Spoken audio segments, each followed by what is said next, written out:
he's perfectionist, as almost everyone we've discussed would fall into that personality characteristic. They're a perfectionist. Jack Nicholson has been nominated for 12 Oscars and has had a famous 50-year career. But it wasn't about his acting that he kept his biggest secret. It was about Ray, his son. People have been noticing the strange similarity for decades. It was the same face, the same focus, and even the same creepy grin. Ray fought against it and looked for jobs other than acting. But he finally stopped running in 2024. Hollywood was shocked by his big showing. And the fact that Jack recently told everyone what he saw shows that he knew this day would come all along. The first big secret in Jack Nicholson's life followed him around for almost 40 years, and he never knew about it.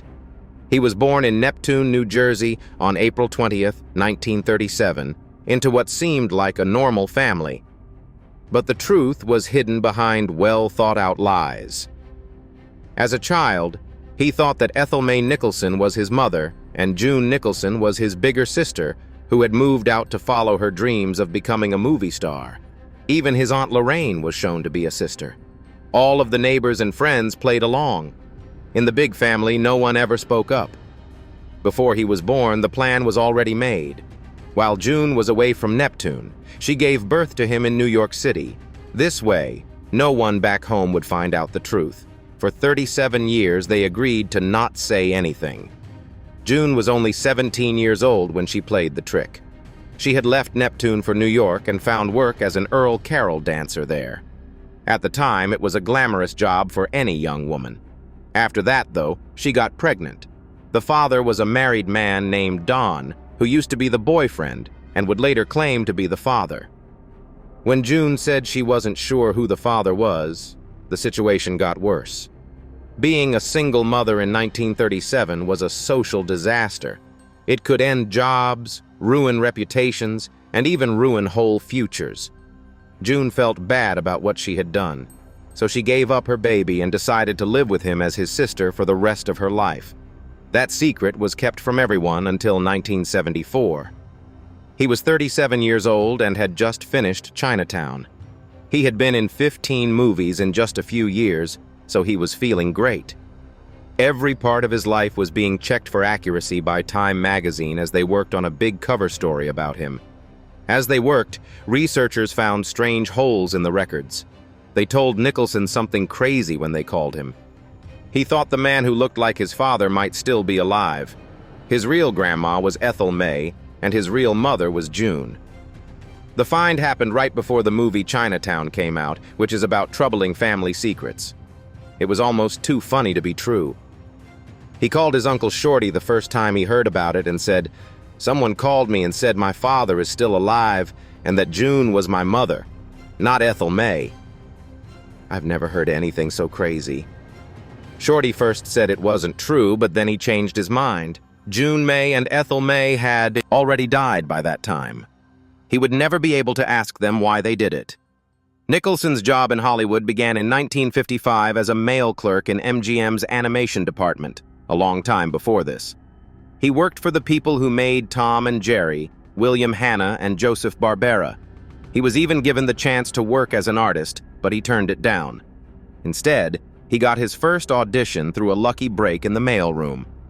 His first movie role was in The Cry Baby Killer, which came out on August 18, 1958. He was 20 years old. The movie was about a teen who holds a woman and her baby hostage. After being cut down to 1 hour and 21 minutes, it was shown with another movie as a double film.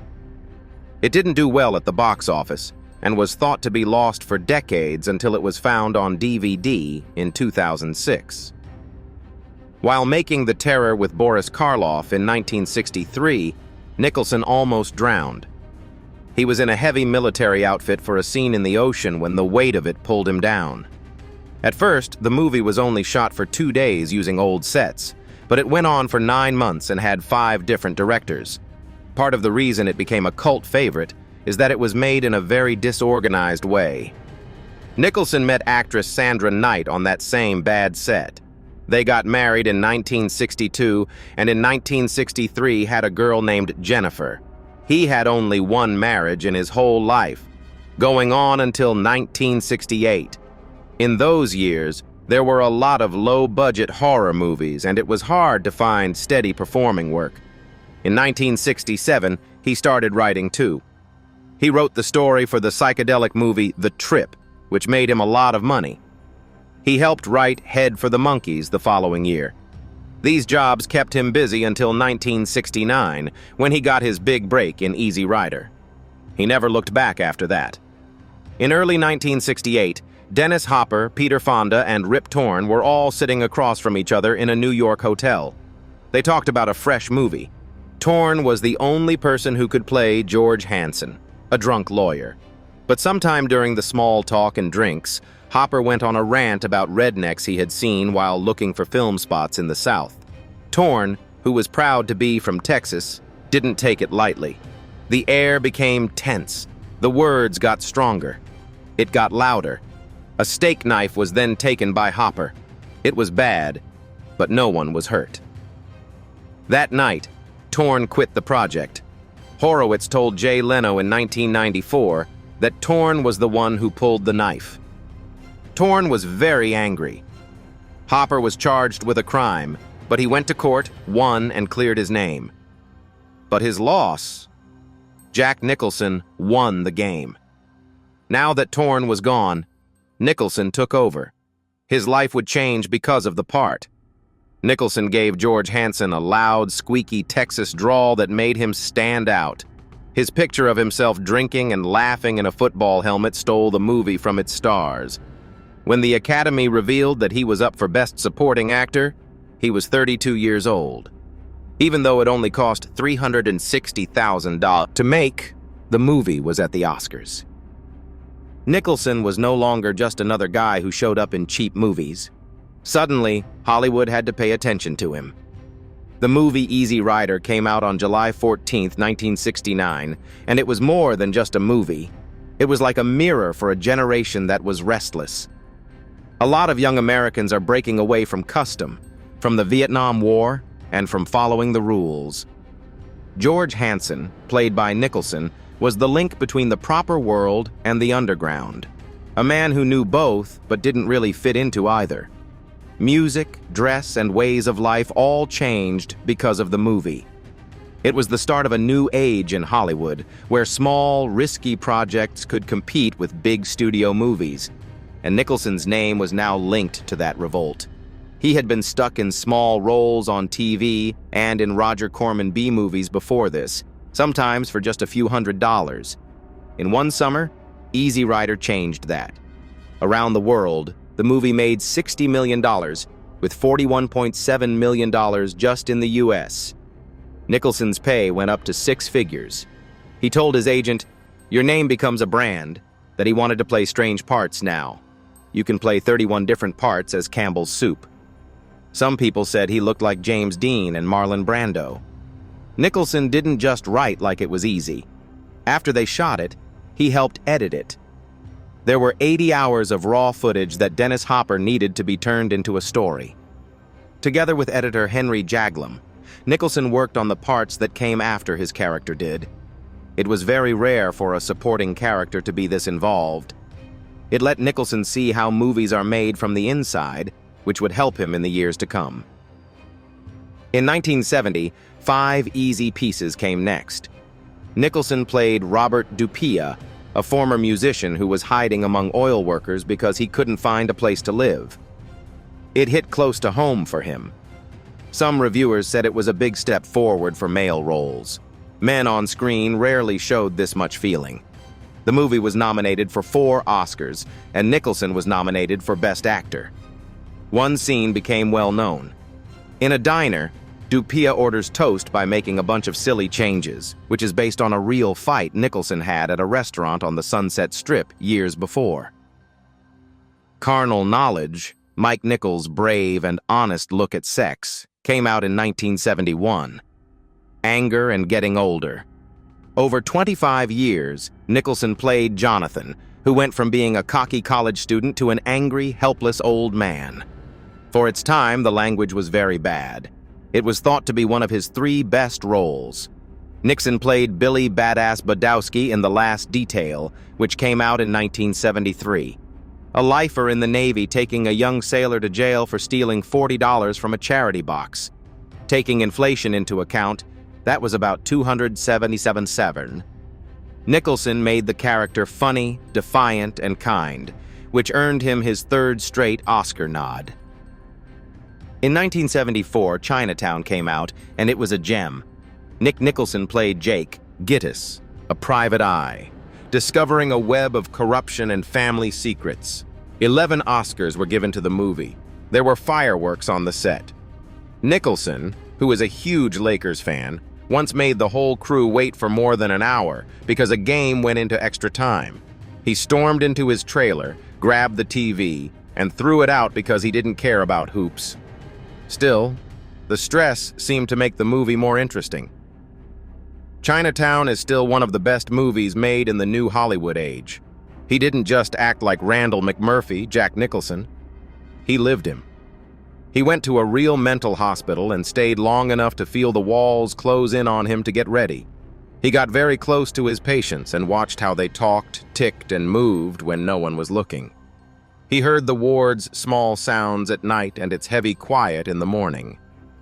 After being locked up for weeks, the line between playing and real life became so fuzzy that Nicholson himself started to wonder what it meant to be sane.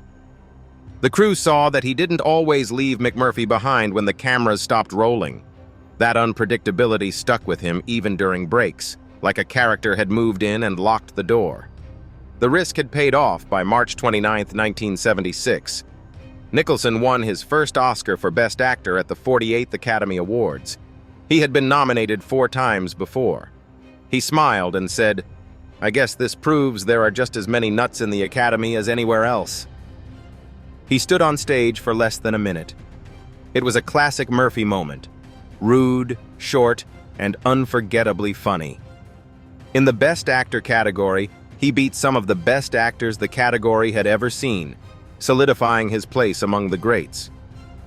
It was harder to leave McMurphy behind than to win the statue, though. People who knew Nicholson saw glimpses of the character even when he wasn't on set. There was beauty, but there was also an edge. When McMurphy felt angry, he would smile one minute and try to choke someone the next. It was hard to tell where Nicholson was the man and where he was the part because of how dark he was. People who were close to him started to worry that the fights and defiance weren't just for show. The movie itself became a big deal. It came out on November 20th, 1975, and made more than $108 million in the U.S., even though it only cost $3 million to make. It made a lot of money, and was the 2nd most successful movie of the year, after Jaws. It won all 5 big Oscars, including Best Picture, Best Actor, Best Actress, Best Director, and Best Adapted Screenplay. Only one other movie in history had ever done that before. He also never really left Nicholson. The part shaped many of his best efforts afterward.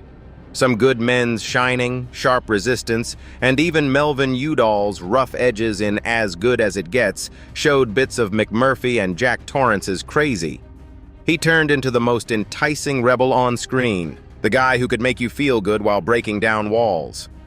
For good, McMurphy had changed his job, and maybe he had changed him too. Stanley Kubrick was known for being very picky.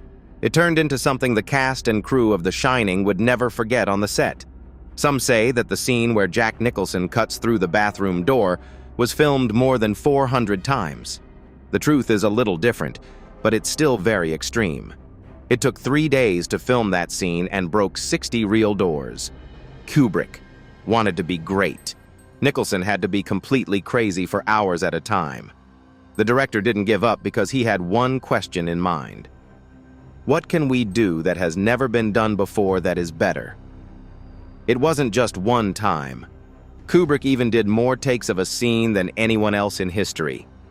148 times, a kitchen scene was shot. Nicholson said that the whole process was the most annoying thing that had ever happened to him at work. That wasn't the only thing that was annoying. Kubrick wouldn't let stand-ins work. Nicholson also had to be there for setting up the lights, which made him tense all the time. That stress showed in his acting, making Jack Torrance seem incredibly real. This line would go on to become the most famous in the history of scary movies. "This is Johnny." Wasn't in the plot or Stephen King's book. Nicholson got it from Ed McMahon's job as Johnny Carson's host on The Tonight Show. Millions of people in the US had heard it in a friendly, everyday setting. Nicholson changed it into something scary. After seeing it through the broken wood, Kubrick almost cut it from the movie. He knew it was too important to lose. Johnny Carson was no longer in charge of that line. It belonged to scary things. It was hard to live on set. The combination of Nicholson's method acting and Kubrick's mind games made the movie feel dangerous at times. Nicholson would walk, swing the axe, and get very excited before taking a picture. Shelley Duvall was under so much stress that her hair began to fall out. She once held up clumps of it for Kubrick to see. Kubrick. They made her cry on purpose because they thought that only real fear would show on TV. It was so easy to tell if Nicholson was playing or really angry that the crew sometimes wondered what they were seeing. But Kubrick always looked out for one person on the set: 6-year-old Danny Lloyd. The kid had no idea he was in a scary movie. Kubrick told him they were making a movie about a family. When a scene looked scary, life-size dummies were used instead of the players, so Lloyd wouldn't see anything scary. He only saw heavily edited video that didn't have any scary parts. After many years, when he was a teenager, he finally watched the whole movie. That's when he realized the twins he had played with were actually ghosts, and his father in the movie was trying to kill him with an axe. It was risky for Nicholson to take on this job. In 1980, he won an Oscar for One Flew Over the Cuckoo's Nest. A few years later, he would win again for Terms of Endearment. Horror wasn't seen as high art. Critics often thought of it as cheap fun. Different critics gave The Shining different grades, and it was even nominated for 2 Razzie Awards for Worst Director and Worst Actress. Some people thought Nicholson's stunt was too much, but over time, it became his most famous part, showing that scary movies could be just as powerful as dramas. Someone has to talk about Anjelica Huston in order to talk about Nicholson's career. In 1973, they met at his birthday party on Mulholland Drive and have been together ever since. Huston was 22 years old, had just come back from London, and was already interested in Nicholson after seeing Easy Rider. He was 36 years old, the bad boy of Hollywood. Even though they danced all night, there were signs of trouble even back then. After planning their first meeting for days, Nicholson changed his mind because he had to meet up with his ex. In a way, that became normal. In 1985, they were both in Preeti's Honor, which was directed by John Huston, her father. The stars were Nicholson and Kathleen Turner, and the movie was a dark comedy about mob killers, and Anjelica as the daughter of the gangster. It took $16 million to make the movie, and it made $26 million. 8 Oscars were up for it, and Anjelica won for Best Supporting Actress. Their private and public lives were in sync for a short time, and their real energy lit up the screen. That broke up in 1989 when Nicholson began seeing Rebecca Broussard, a model who used to be a waitress and is 18 years younger than him. Lorraine was born in 1990, and Ray was born in 1992. Huston learned about it while they were still together. He didn't break up with her and thought that things would go on as usual. In Hollywood, everyone knew about it, and the shame was unbearable. After that, there was the ping-pong stick mess. There were graphic stories in the tabloids about Nicholson's sexual contact with a younger woman that involved the paddle. It got worse because of the time. Huston had just found out that Broussard was expecting a child. This was more than just treason. It made them look bad in public. Huston finally lost it. She broke into Nicholson's office and hit him, which made him angry for almost 20 years. That guy Nicholson didn't fight back. He later said that he thought he earned it. Houston even thanked him for letting her hit him. That was the end. The Hollywood bachelor finally had to deal with the effects of years of emotional abuse after making fun of the idea of marrying her. There's no doubt that Jack Nicholson was already a Hollywood star when he played the beloved Garrett Breedlove. He wasn't the dangerous rebel or the crazy planner this time, though. He was an old astronaut and a shameless flirt who fell in love with Shirley MacLaine's character, Aurora Greenway, out of the blue. He still had his charm, but he was also weak and vulnerable in a way that people hadn't seen him before. The movie was a huge hit at the box office, making $165 million around the world, second only to Return of the Jedi, as 1983's second most popular song. When it came time for the Oscars, it won 5 awards, including Best Picture. Everyone saw Nicholson's win for Best Supporting Actor as proof that he could shine in a group role, do well in a romantic drama, and still own the stage with a sly joke during his victory speech. 9 years later, Nicholson was in court wearing the outfit of Colonel Jessup, ready to say something that would last forever in pop culture.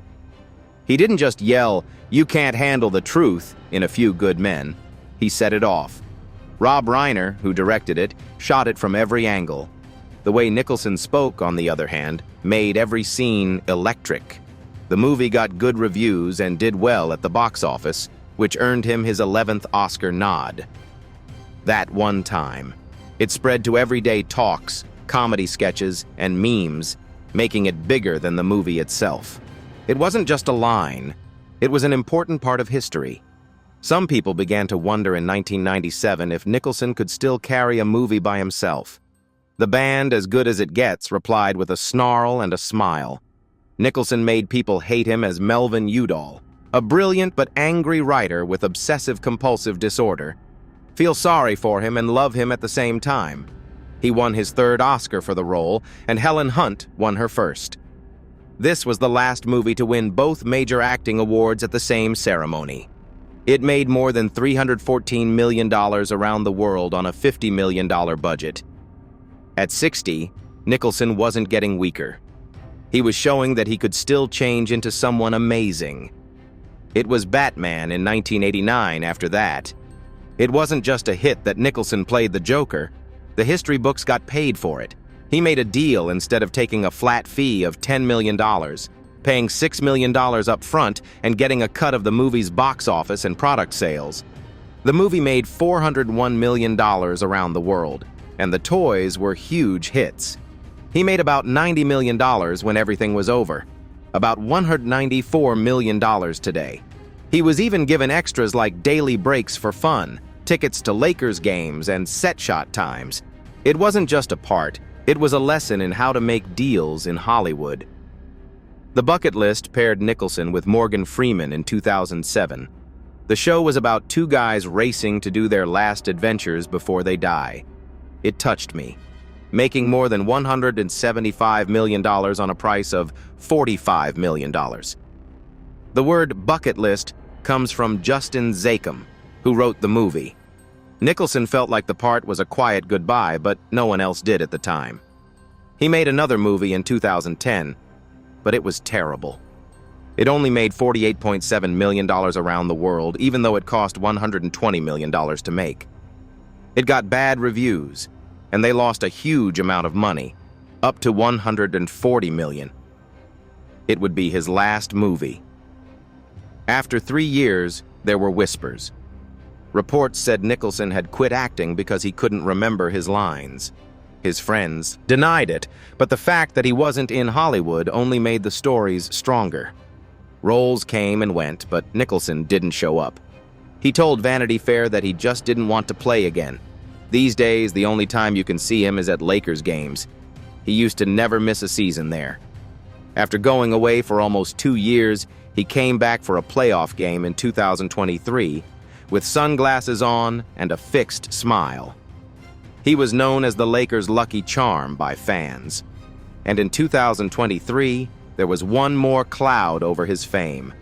Tessa Gorin, his estranged daughter, spoke out in public for the first time, saying that Nicholson had never recognized her.